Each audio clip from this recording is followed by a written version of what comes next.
Science classes कटोरिया के YouTube channel में आप सभी का स्वागत है। आप लोग कैसे हैं? आज हम लोग कक्षा 9th के हमारे आसपास के पदार्थ पर चर्चा करना है साइंस में। तो हमारे आसपास पदार्थ की भौतिक गुणों की भी चर्चा करना है। जैसे सपोज हम लोग पदार्थ को माने ठोस, द्रव, गैस। चौथी अवस्था जो होती है पदार्थ की वो प्लाज्मा, पांचवा वो बीसी। तो ठोस, द्रव, गैस के गुण को जानेंगे। जैसे सपोज पदार्थ किसे कहते हैं, जैसे पदार्थ के बारे में हम लोग विश्व में प्रत्येक वस्तु किसी न किसी सामग्री से बनी होती है। प्रत्येक वस्तु किसी न किसी सामग्री से बनी होती है जो स्थान छेदती है, घेरती है, उसको हम लोग पदार्थ करते हैं। और जिसका द्रव्यमान भी होता है इसको हम लोग पदार्थ कहते हैं। कणों की भौतिक गुण की जब हम चर्चा करेंगे, कण सबसे पहले कोई भी पदार्थ में छोटे छोटे चीज, छोटे छोटे टुकड़े में होते हैं। जो न्यूनतम टुकड़े होते हैं छोटे छोटे, उसको हम लोग कहते हैं पदार्थ कणों का बना होता है। यह सतत नहीं है। सतत कहने का मतलब होता है लगातार नहीं है। पदार्थ के कण अत्यंत छोटे होते हैं। पदार्थ के कण अत्यंत छोटे हैं। पदार्थ के कण के अभिलाक्षणी गुण जब हम चर्चा करेंगे, पदार्थ के कण निरंतर क्या होता है, गति करते रहते हैं, यानी उनके पास गतिज ऊर्जा होती है। पदार्थ के कणों के बीच रिक्त स्थान होते हैं। उस रिक्त स्थान को हम अंतर आणुक स्थान करते हैं। पदार्थ के कणों के बीच बल भी लगता है, उस बल को हम अंतर आणुक आकर्षण बल कहते हैं। कोई भी पदार्थ, सपोज मान लीजिए दो पदार्थ है, उसके बीच में जो खाली स्थान बचता है उस खाली स्थान को हम अंतर आणुक स्थान कहते हैं। और दो कणों के बीच जो लगता है बल, उसको अंतर आणुक आकर्षण बल कहते हैं। इंट्रामॉलिक्यूलर अट्रैक्शन फोर्स कहते हैं। जैसे कहते हैं पदार्थ के कण एक दूसरे को आकर्षित करते हैं, उसी बल से क्या कहता है, अंतर आणविक आकर्षण बल के कारण एक दूसरे को आकर्षित करते हैं। कुछ खाली स्थान होता है, जो खाली स्थान होता है उसको हम लोग रिक्त स्थान, जो है खाली स्थान को रिक्त स्थान के नाम से भी जानते हैं। और इस रिक्त स्थान को हम अंतर आणुक स्थान कहते हैं। पदार्थ के कण निरंतर गति करते हैं। इसका मतलब सपोज मान लीजिए हम गैस के सिलेंडर के अंदर पदार्थ हैं, मान लेते हैं उसके कण गति करेंगे तो सिलेंडर को चलना चाहिए, ऐसा नहीं होता है। क्योंकि अनवरत गतिशील होने के कारण पदार्थ के कण क्या होता है, एक दूसरे की गति का विरोध कर देती है और टोटल परिणाम जो शून्य हो जाता है, जिसके कारण क्या होता है, सिलेंडर चलना प्रारंभ नहीं करता। पदार्थ की अवस्थाएं से भौतिक रूप से पदार्थ की 3 अवस्थाओं को बताया गया है: ठोस अवस्था, द्रव अवस्था और गैसीय अवस्था। भौतिक रूप से पदार्थ की 3 अवस्था, ठोस को हम सॉलिड कहते हैं, द्रव अवस्था को लिक्विड, और इसको हम लोग गैसीय अवस्था को गैसेस स्टेज कहते हैं। हम मानव शरीर में भी पदार्थ की 3 अवस्थाएं पाए जाते हैं। जैसे हड्डियों और दांत जो होता है वो ठोस अवस्था में होता है।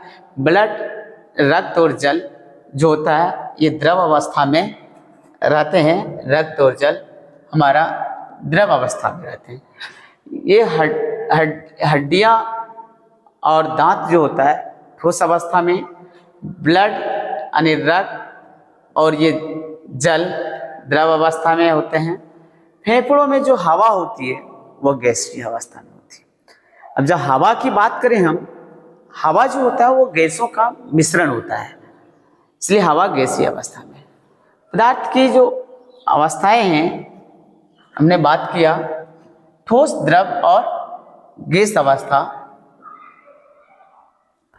अब पदार्थ के ठोस अवस्था के गुण। ठोस, सपोज ठोस के जो कण होते हैं बहुत सटे सटे होते हैं। ठोस के जो कण होते हैं बहुत घना होता है।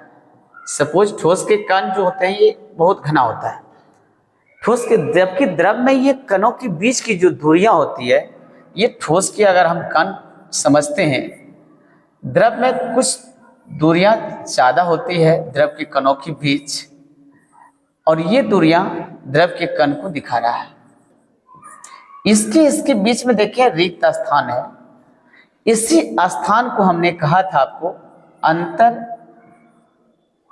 अंतरानुक स्थान, ये रिक्त स्थान, या आपको अलग अलग करेंगे, लिखो अंतर अनुक स्थान कहलाता है। यानी पदार्थ कणों का बना होता है और पदार्थ के कणों के बीच में कुछ न कुछ रिक्त स्थान होते हैं। इस सब स्थान को हम क्या कहते हैं? अंतर अनुक स्थान कहते हैं या अंतर अनुक स्थान कहते हैं। ये खाली स्थान रहता है और पदार्थ इसी में मूवमेंट करते हैं। कण जो होता है इसी में मूवमेंट करते हैं, घूमते हैं। जैसे ये द्रव की हमने बताया, गैस की जब अवस्थाएं दिखते हैं तो इसकी कण जो है ना काफी दूरी में होते हैं, काफी दूरी में। ये गैस के कण है, ये काफी दूरी में होते हैं। ये गैस के हम कण को दिखा रहे हैं, गैस के कण काफी दूरी में होते हैं। दो कणों के बीच में जो बल लगता था, जैसे सपोज ये कणों के कण है, ये कण है, यहाँ बीच में एक बल लगेगा। इस बल का नाम ही हमने बताया इंट्रामोलिकुलर फोर्सेस, अंतर आणुक स्थान। इसको हमने क्या कहा? अंतर आणुक स्थान कहा।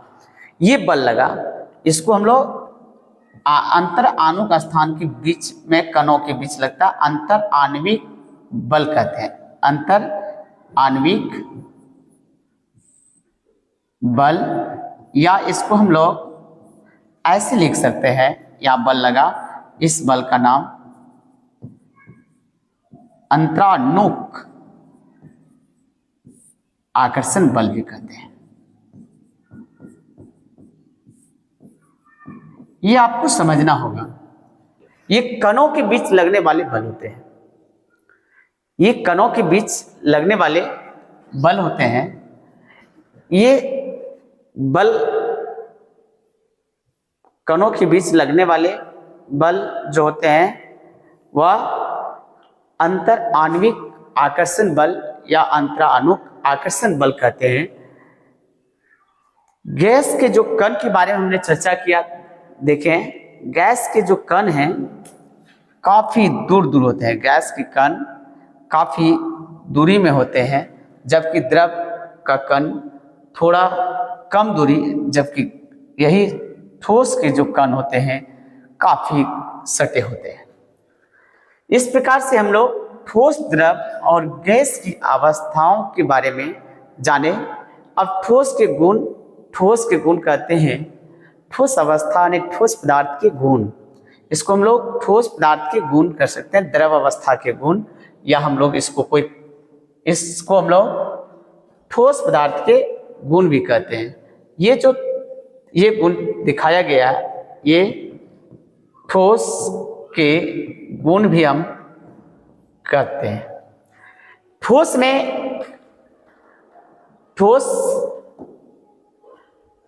में एक निश्चित आकार का होता है। ठोस अवस्था में अस्पष्ट सीमाएं होती हैं, एक निश्चित और स्थिर आयतन होता है ठोस का। इनकी संपीड़ितता नगण्य होती है, दृढ़ होती है, जिट बॉडी होती है, ये बहता नहीं है। ऐसे अगर हम लोग ठोस को रख दें किसी प्लेस पे, तो जिस तरह से द्रव बहना शुरू करता, फैलता चला जाता है, जबकि ये ऐसा नहीं होता है। आगे जब बात हम करेंगे इस पर,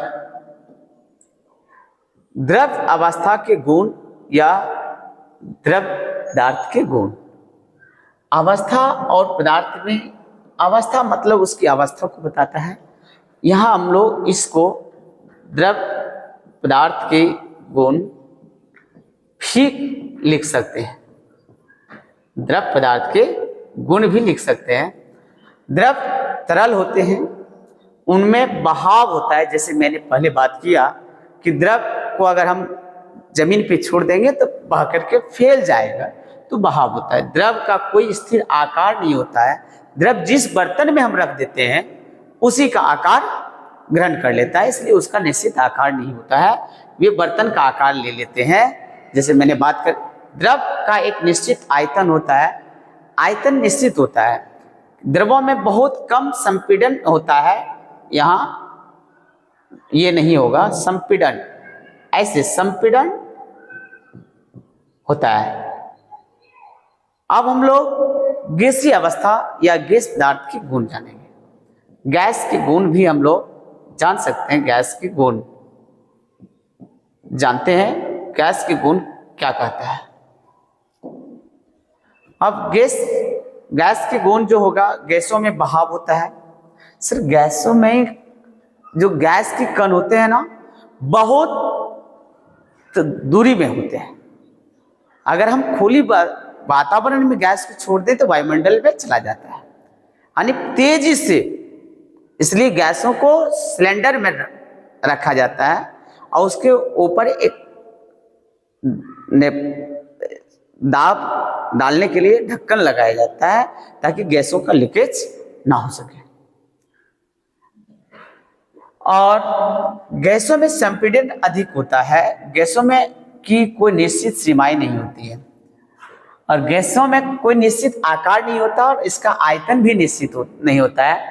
सपोज आयतन कैसे निश्चित नहीं होता है, जैसे मान लीजिए 5 किलो के सिलेंडर में हम 1 किलो गैस भी भरेंगे तो पर भी 5 किलो के सिलेंडर पूरा भरा हुआ चल जाएगा, फैल जाएगा 5 किलो सिलेंडर में। और 5 किलो दबाव डाल करके हम भरते हैं तो 5 किलो उसमें गैस भी आ जाता है। इस प्रकार से इसका कोई निश्चित आयतन नहीं होता, निश्चित आकार नहीं होता है, निश्चित सीमाएं नहीं होती है और संपीड़न अधिक होता है। पदार्थ की अवस्थाओं में परिवर्तन होता है। पदार्थ की अवस्थाओं में क्या होता है? परिवर्तन होता है। इसको जाने, पदार्थ की जो अवस्थाएं होती हैं, ये 3 अवस्थाओं में परिवर्तन होता है, जैसे आपको दिखाया जा रहा है। पदार्थ की अवस्थाओं में परिवर्तन, जैसे ठोस की अवस्था 3 अवस्थाओं में मिलता है पदार्थ। ठोस बर्फ के रूप में, पानी द्रव के रूप में, आप देख पा रहे हैं। गैस, ये अवस्था में हमारा वाष्प जो है गैसीय अवस्था में। अब यहाँ कहता है गर्म करने पर बर्फ पानी में परिवर्तित हो जाती है और पानी वाष्प में परिवर्तित हो जाता है। पदार्थ की भौतिक अवस्था की 2 तरीकों से परिवर्तित किया जाता है। एक अवस्था आपका तापमान में परिवर्तन करके, दूसरी अवस्था दाब में का परिवर्तन का प्रभाव। 2 अवस्थाओं से हम पदार्थ की अवस्थाओं को परिवर्तन कर सकते हैं, तापमान में परिवर्तन करके, दाब में परिवर्तन करके। अब आया तापमान में परिवर्तन करते हैं तो जिस तापमान पर कोई ठोस पिघल कर द्रव बन जाता है वह उस पदार्थ के लिए द्रवनांक कहलाता है। द्रवनांक कहलाता है। क्या कहलाता है? द्रवनांक कहलाता है, जिसको गलनांक भी कहते हैं, मेल्टिंग पॉइंट भी कहते हैं। यानी उस पर क्या होता है, वो पदार्थ गल जाता है। क्या होता है? उस पर वो पदार्थ गल जाता है। अब आती बात, बर्फ का गलनांक 273.15 केल्विन या 273.16 केल्विन होता है। सुविधा के लिए हम लोग 0 डिग्री सेल्सियस अर्थात 273 केल्विन ले लेते हैं बर्फ का गलनांक। अब संलयन की गुप्त ऊष्मा, अब संलयन की गुप्त ऊष्मा पर बात करेंगे। संलयन की गुप्त ऊष्मा, जैसे वायुमंडलीय दाब पर 1 किलोग्राम ठोस को उसके गलनांक पर द्रव में बदलने के लिए जितनी उसमें ऊर्जा की आवश्यकता होती है वो संलयन की गुप्त ऊष्मा कहलाती है। वायुमंडलीय दाब पर 1 किलोग्राम ठोस को उसके गलनांक पर द्रव में बदलने के लिए जितनी उसमें ऊर्जा की आवश्यकता होती है उसे हम किसी ठोस का संलयन गुप्त ऊष्मा कहते हैं। क्वथनांक सभी कोई जानते हैं। जिस ताप पर कोई पदार्थ क्या होगा, उबलने लगेगा। जिस ताप पर कोई पदार्थ उबलने लगता है उस पदार्थ का वह ताप क्या कहलाता है? क्वथनांक कहलाता है। जिस वायुमंडलीय दाब पर वह तापमान जिस पर द्रव उबलने लगता है इसका क्वथनांक होता है। क्वथनांक समष्टि गुण है। जल का क्वथनांक 100 डिग्री सेल्सियस है। जल का क्वथनांक 100 डिग्री सेल्सियस है, अर्थात 100 डिग्री सेल्सियस में 273 जोड़ दें तो 373 केल्विन जल का उबलना जो होता है वह 373 केल्विन होता है। यानी 100 डिग्री सेल्सियस पर जल उबलना प्रारंभ कर देता है। 100 डिग्री सेल्सियस पर जल क्या होता है, उबलना प्रारंभ कर देता है। अब बात आती है ऊर्ध्वपातन की। अब ऊर्ध्वपातन की जब हम बात करेंगे, कुछ ऐसे पदार्थ होते हैं जो द्रव अवस्था में परिवर्तित हुए बिना सीधे गैस में परिवर्तित हो जाता है और वापस ठोस में बदल जाते हैं, और ये पूर्ण प्रक्रिया जो हुआ, इस प्रक्रिया को ऊर्ध्वपातन कहते हैं। क्या कहते हैं? ऊर्ध्वपातन कहते हैं। कुछ ऐसे पदार्थ हैं जो द्रव अवस्था में परिवर्तित हुए बिना ठोस अवस्था से सीधे गैस में और वापस ठोस में बदल जाते हैं। इस प्रक्रिया को हम ऊर्ध्वपातन कहते हैं। दाब का परिवर्तन का प्रभाव काफी होता है। यदि हम तापमान घटाने पर सिलेंडर में गैस लेकर संपीड़ित करें तो कणों के बीच की दूरी कम हो जाएगी और गैस द्रव में बदल जाएगी। यानी गैसीय अवस्था से अगर हम दाब ज्यादा डालते हैं, जैसे मान लीजिए ये मैंने आपको बताया कि 5 किलो सिलेंडर में हम 1 किलो गैस भरते हैं तो गैसीय अवस्था में ऊपर की ओर पूरा फैल जाता है, पूरा सिलेंडर भर जाता है। अगर हम एक्स्ट्रा दबाव डालते हैं, दाब डाल करके उसमें एक्स्ट्रा गैस भरते हैं तो क्या होता है, वो द्रव अवस्था में नीचे बैठ जाता है। जैसे आप देखेंगे गैस को जब जैसे खोलते हैं उसका तो ठंडक महसूस होता है, क्योंकि वायुमंडल में जब आता है तो अवस्था परिवर्तन उसका होता है।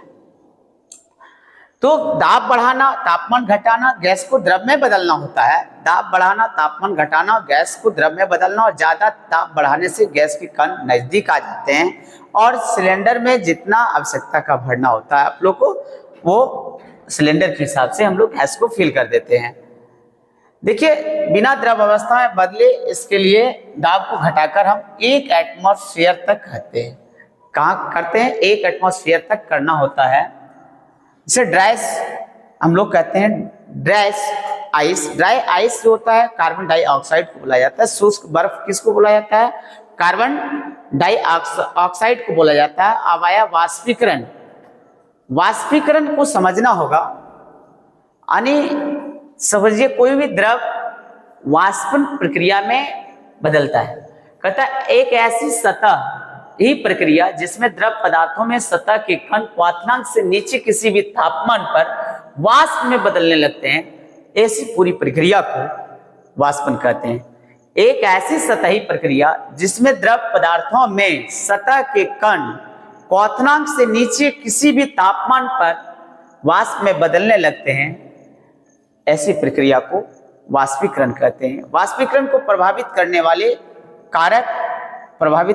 कारक जो होते हैं वह कारक है सतही क्षेत्रफल, दूसरा तापमान में वृद्धि, तीसरा आर्द्रता, चौथा वायु की गति और पांचवा वाष्पीकरण से शीतलता। सतही क्षेत्रफल पर हम लोग बात करें, सतही क्षेत्रफल बढ़ाने से वाष्पीकरण की जो दर हो वो बढ़ जाती है।